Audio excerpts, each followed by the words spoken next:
Let's stop pretending. You've felt it before, the quiet sting that maybe, just maybe, you're not actually loved. You're just tolerated. And yeah, that hits deep. Because everything around you, family, school, society, it's all conditioned you to crave approval, to be nice, agreeable, pleasant. Why? So that people will like you. But here's the brutal truth no one wants to say out loud. Approval is a trap. You've been told your whole life, be kind, be generous, help others, and they'll love you. But they left something out. Kindness, when given without boundaries, is an open invitation to be walked all over. It exposes you. It signals to the wrong people that you can be manipulated, pushed, taken advantage of, and make no mistake, people are watching, measuring, testing, calculating how far they can push you before you break. They smile back, sure, but under the surface, they're tracking your every move. And the moment you slip, the second you say the wrong thing, all that so-called love can vanish. Just like that, because love is fragile. It's emotional. It depends on moods, timing, perception. You can spend years building someone's affection only to lose it in 1 second with one misstep. But fear sticks. Real fear, the kind that comes with respect, not hatred. That kind of fear lasts. It doesn't disappear with a bad day or a tough conversation. It stays, and it protects you. This isn't about being cruel or tyrannical. It's about understanding human behavior for what it actually is, not what we wish it were. It's about knowing that in the real world, people follow strength. They respect firmness.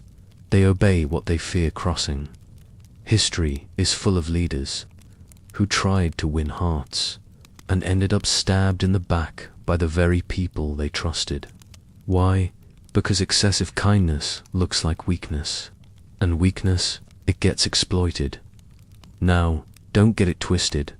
Fear alone won't keep you safe. Blind fear breeds hate, and hate that grows in the shadows until it poisons everything.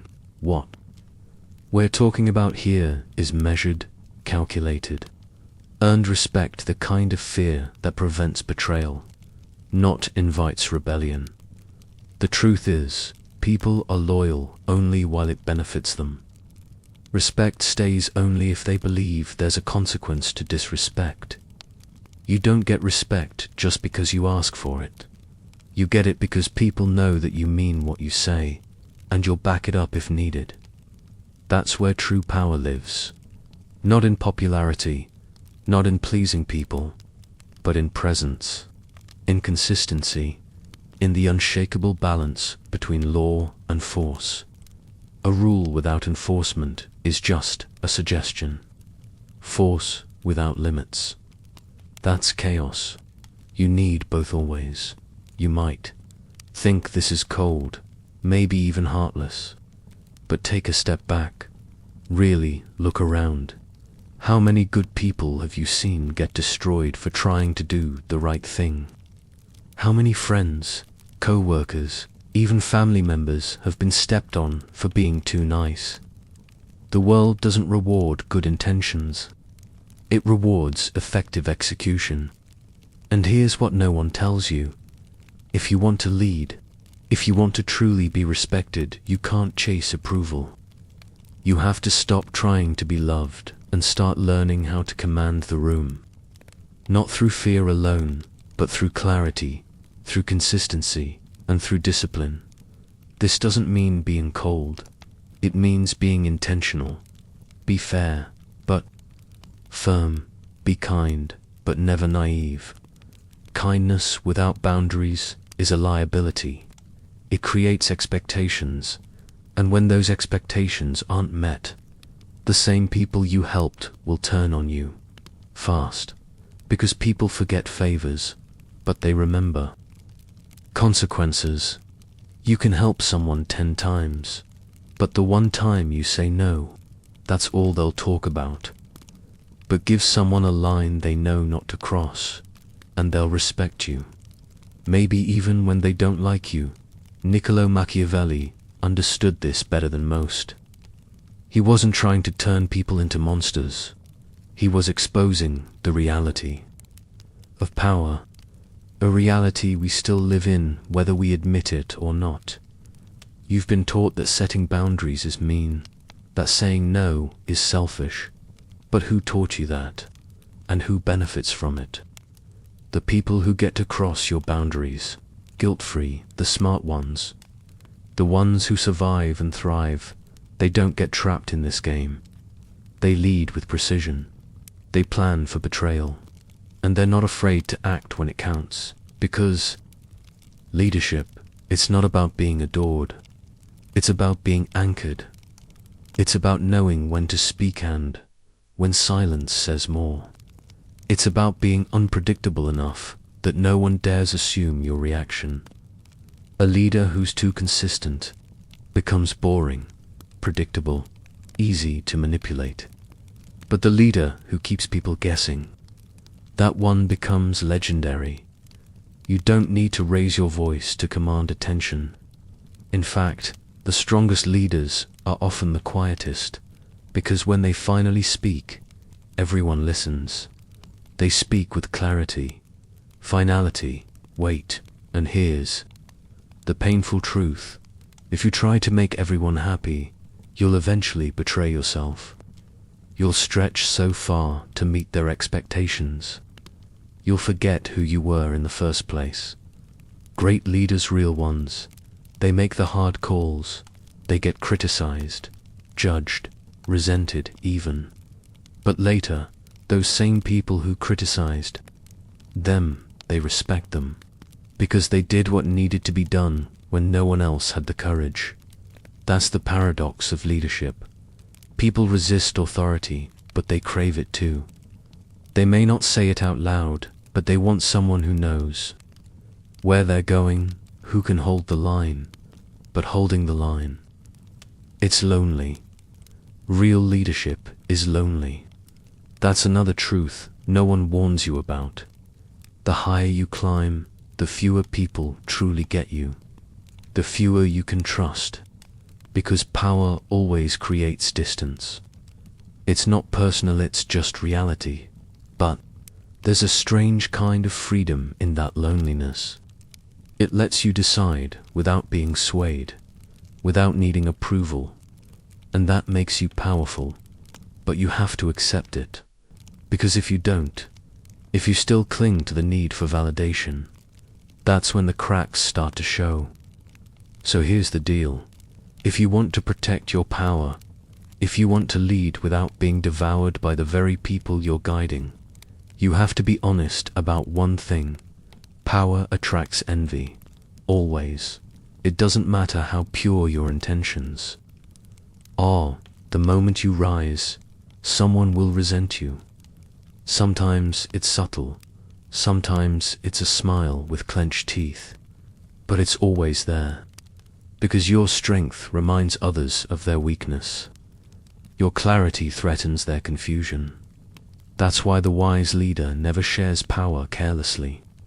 You don't hand it out like candy. You don't open every door and let anyone into the decision-making room. Because some people aren't looking to help. They're just waiting, watching, hoping you slip. So what do? You watch too. You observe relentlessly. You don't just hear what people say. You notice what they don't say. The tone, the hesitation, the offhand comment that reveals far more than they intended. Power isn't just held by force. It's held by information. And the best leaders, they know more than they reveal. Always. And when you've gathered that knowledge, you don't rush. You don't strike at every threat. You wait. Let your rivals reveal themselves. Let them challenge you, just a little. Let them feel safe. Let them grow bold. And then, when it matters most, you act because when someone falls, after opposing you, especially publicly, it doesn't just silence them, it sends a message. A message that echoes long after the conflict is over. That you are not to be underestimated. That challenging you carries a cost. And that memory, that fear, it lingers. But again, let's be clear, this isn't about domination for its own sake.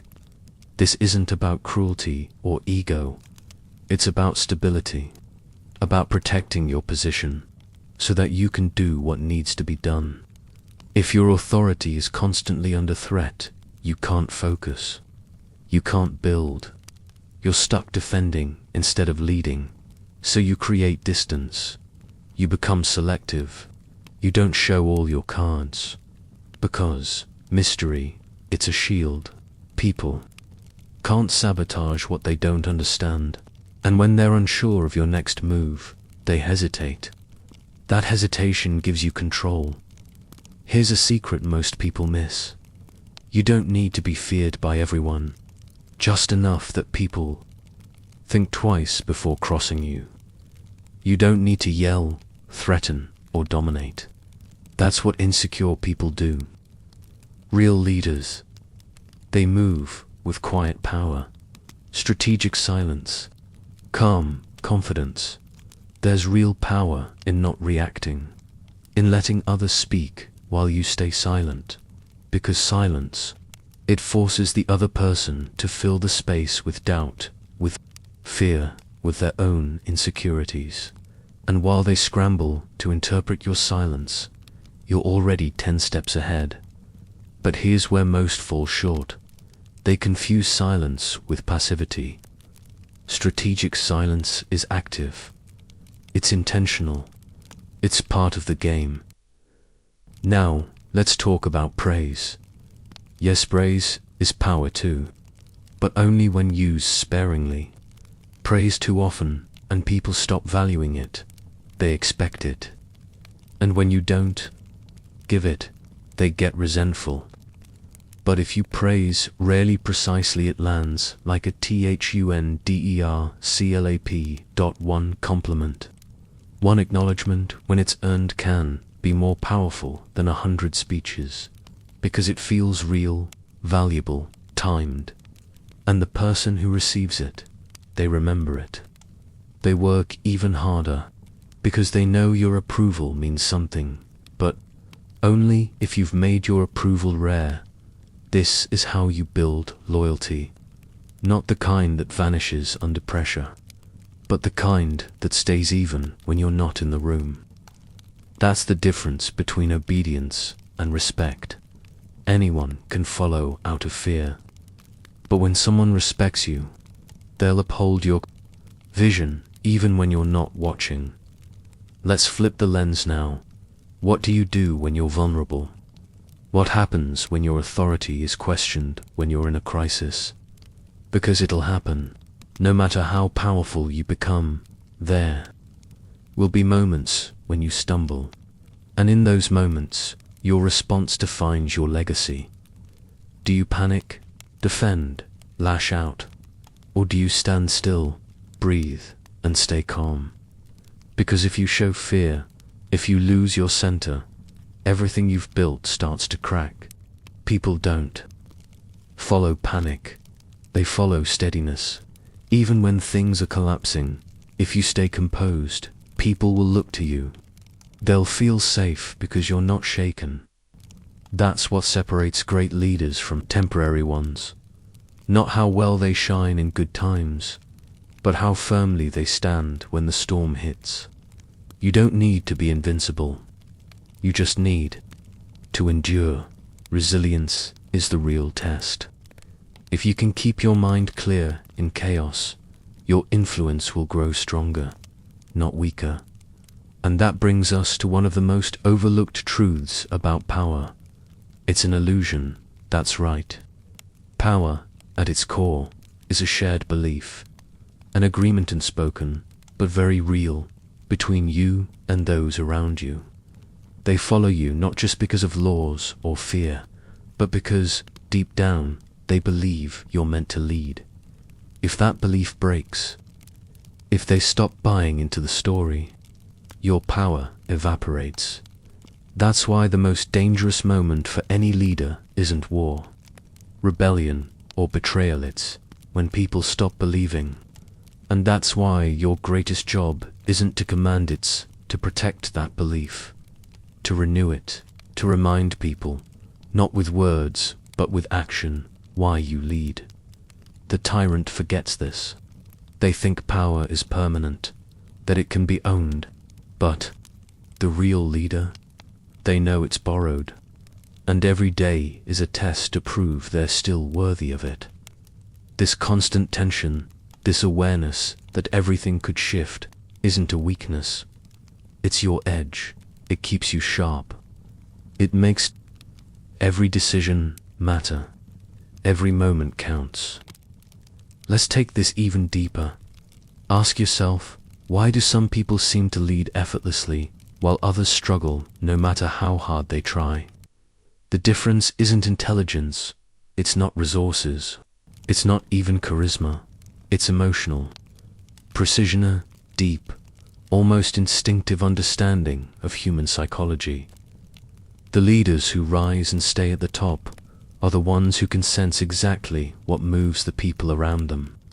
They don't guess what others want or fear, they know, because that's the real secret. Power isn't just about control, it's about guiding others without forcing them. And you do that by mastering the hidden emotional triggers: fear, pride, ego, ambition, insecurity. The best leaders can look at someone and immediately see what drives them. Once you know that, you can guide them without resistance. You don't need to threaten them. You just show them how following you aligns with their own desires. It becomes their idea, their choice. That's how true power moves quietly, but with absolute impact. While others waste time chasing approval, the wise leader builds understanding, strategic empathy, not to be soft, but to be effective. When you know what each person values most, whether it's loyalty, status, safety, recognition, you know how to lead them without a fight. Machiavelli wasn't trying to make us heartless. He was trying to open our eyes. Most people don't act from pure kindness. They act from self. Once you understand that, you stop living in a fantasy. You start playing the real game. So here's the uncomfortable question. Would you rather be liked or respected? Your first instinct might be to say liked. But think about what really happens when people like someone too much. They start to push boundaries. They get comfortable. And then, slowly, they start to test you, see what they can get away with. Why? Because people equate constant kindness with permission. On the other hand, when someone respects you, they pause before speaking. They think twice before acting. They listen when you talk. Not because they fear punishment, but because they value your presence. And if you've done it right, you've made yourself valuable by being rare, strategic, and consistent. Because the real danger isn't being formit, being inconsistent. Doubt is what kills respect. People don't fear your firmness. They fear your unpredictability. They fear not knowing exactly what you'll tolerate. That's your edge. And that edge is sharpened by something most people overlook: silence. Yes. Silence is one of the most powerful leadership tools you'll ever use. When you speak less, your words matter more. When you leave space in a conversation, people fill that space with assumptions, insecurity, even fear. They analyze your silence. They wonder what you're thinking. They prepare for the worst, and that tension, that's power. But like any powerful tool, silence must be used carefully. Push too far, and silence becomes cold. Dangerous, it can trigger resentment or even hatred if it's used without wisdom. That's why you have to feel the room, sense when to hold the tension. and when to ease it with a small gesture, a nod, a carefully timed word. Because here's the balance. You want people alert, not afraid. You want respect that lasts, not fear that festers. That's where another underestimated weapon comes in. Controlled empathy. Show empathy when it matters. Not all the time, but when it's least expected.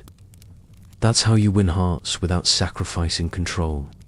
One genuine moment of kindness at the right time can undo months of suspicion. It reminds people you're human but still in command. And now, let's talk about your rivals. You will have them. Some will be loud, some will hide in shadows. And here's what separates strategic leaders from reactive ones. You don't fight every rival. Sometimes you let them speak, let them challenge, let them fail publicly, because their failure becomes a mirror that reflects your strength. Every attack they make only highlights how solid you really are. But here's the key. You must always know who your enemies are before they know you see them. Never let them know you're watching. Let them grow confident. Let them slip. And when you act, do it so precisely that they don't even have time to react. It's not about being cruel. It's about strategic restraint. Let their downfall build your legend. At the same time, you must constantly observe everyone around you. Learn their patterns. Study their reactions. Because leadership is a psychological game. The better you understand human nature, the fewer surprises you face. Remember, observe everything. React to almost nothing. Gather intel. Build narratives. Keep your emotions private and your strategies even more so.